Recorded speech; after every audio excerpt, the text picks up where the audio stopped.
machine.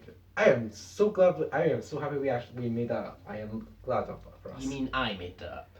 Don't take credit, baby. Whatever. Adam Cole, baby. Anyway, so what happens is that when she's in the house, she uses like the machine. Yeah, going back to that because there's something I want to bring up. So Kevin gets the worst with this. Don't you think you would have made sure that's a piece of technology that you make sure it is still there? Yeah. Because like at least the other stuff wasn't made massive details. It wasn't like we just got this. Mm-hmm. So then Gwen's able to use the machine to basically relive all the happy memories. Yes. Of. I had a question with this. One, how can she control it? Because it acted at random moments. Yeah. And I can maybe at first I was like, how can she access those memories? And then I was like, they were in the house. Yeah. Well, I always thought, for me, like since she had both the pieces, it could be connected to her brain and her heart, so she feels like what she feels right now and what happened in those house moments. And yeah. My question is like, how was she able to turn it on? Like, because it had to be like it would be turned on at weird random moments. Yeah. And then I was like, I can maybe understand why she gets those memories because it's like the memories are in the area. Yeah. So I can maybe understand that. Yeah. The guy comes, then the husband comes back. They make up. It's all sweet and shit. And then I can't exactly remember how we get here, but they end up with Torchwood going after old guy who wants to kill the.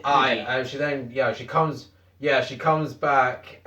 She's back in the house, completely empty, and then she tries to figure out exactly whose blood was on the knife and stuff, and that. She just said, "Oh my God, he's gonna kill him," and then because the young boy, because she remembers the young boy, telling her, "I'm gonna die on this street." Yeah. And she's trying to figure out how will he die, and she then figured out, I know what's gonna happen. So then she tries to run back. To stop it from happening. And the rest of the Torchwood get involved, and then old guy tries to kill young guy. They stop that, and then bisexual rapist wants to kill the old guy because he felt it because he was addicted on finding them. I mean, he would not stop until he found information. He was going insane. He had papers and charts everywhere just to find a location. Yeah. So what happened is, and then once they stop that, Hoodie doesn't die. I remember that. The hood guy doesn't die. He doesn't die anymore. Gwen has the knife, and then like the old guy goes to try and hug her, and then the knife goes through her. Which, fine, I'll believe. And then she has the whole, like that. Yeah, because because the old guy was so nuts, he actually wanted to die because he couldn't live with the memories of the. I thought he didn't want to die because he was like begging bisexual rapists not to kill him. No. Oh Jesus, I'm remembering wrong. No. The old guy was so nuts that he remembered, because thanks to the rapist reminded him of what he did. Yeah, he just said, I don't want to feel it anymore. Oh, okay. So the guy dies, and it's like, and it's obvious it's meant to create that. And then the question I had in my mind is, were they trying to see like they see the future and it's something they can't change? Because if so, Hoodie doesn't die.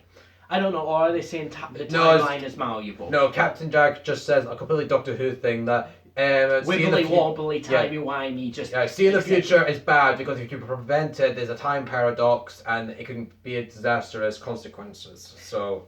Yeah, it's very wibbly wobbly, timey-wimey. Yeah. So they make up at the end, they put the device away, everyone's made up, and we move on to the preview of the next episode, which we're not going to talk about. We're going to wait until we watch that episode. Yeah, but it does end happily because the girl then comes back to the guy and they make up and it's implied they fuck. Yeah, happily ever after. Yeah. So that was this episode. Yeah. Overall, I'm going to say the exact same thing I did. The idea of this episode is brilliant, and I love the execution of it. Me too. However, I feel like they didn't have enough ideas for the full episode. I feel like they spent a little too long spinning their wheels. Yeah. Like, because bisexual rapist goes to tech lady to try and find an address. She can't. Then the guy goes insane, finds the address, and then he talks to the tech lady, and tech lady's already found it. Yeah. I feel like you could have cut that. Yeah. Like either have Ted Lady not involved in that, or just have her be able to hand him the address right away. Aye. I feel like they were like, we have an idea, but we don't have enough time, so they were just expanding a lot. Yeah. Aye. I feel like that as well. I mean, the story was good, idea wise, but the overall episode altogether, it had hopes for it, but we do feel like there could have been a bit more into it. Yeah, don't get me wrong, I love this episode, and I'll say it's the best episode we've watched so far. Yeah, and you'll be saying that on every review, because you say this in every episode we watch, it gets better and better with you. Yeah, but that's because, as well, all these episodes have gotten better so far. Yeah. TorchWood had a great first opening. Mm-hmm. The second episode, did I say no? I thought the first episode was better than the second one. No, you said the second one was better for the humor. Ah, that's why it felt more organic. That's why. Yeah. Yeah. Well, okay. That's just because I feel like all these episodes have gotten better. Yeah. Yeah. That's Yeah. If you watch my Inazuma 11 videos, you will get that. You will get episodes getting better and better until about episode 10. Mm-hmm. And then it's like they're not as good, not as good, not as good. And then I want to say 16. 16, that's Jude's decision. That's a fucking phenomenal episode. Yeah, recommend. but probably when we do our review on episode 4, you'll say that this one would be the best yet. So cut to episode 4. It was shit. Anyway, Scott Nerd, Supporter Ranger. This has been TorchWood Vlogs. Like, subscribe, share with friends, comment other shows you want to watch. Literally, we do this because we have no free time. We are literally just doing stuff we do in our free time to try and make money. Yeah. Bye. See ya.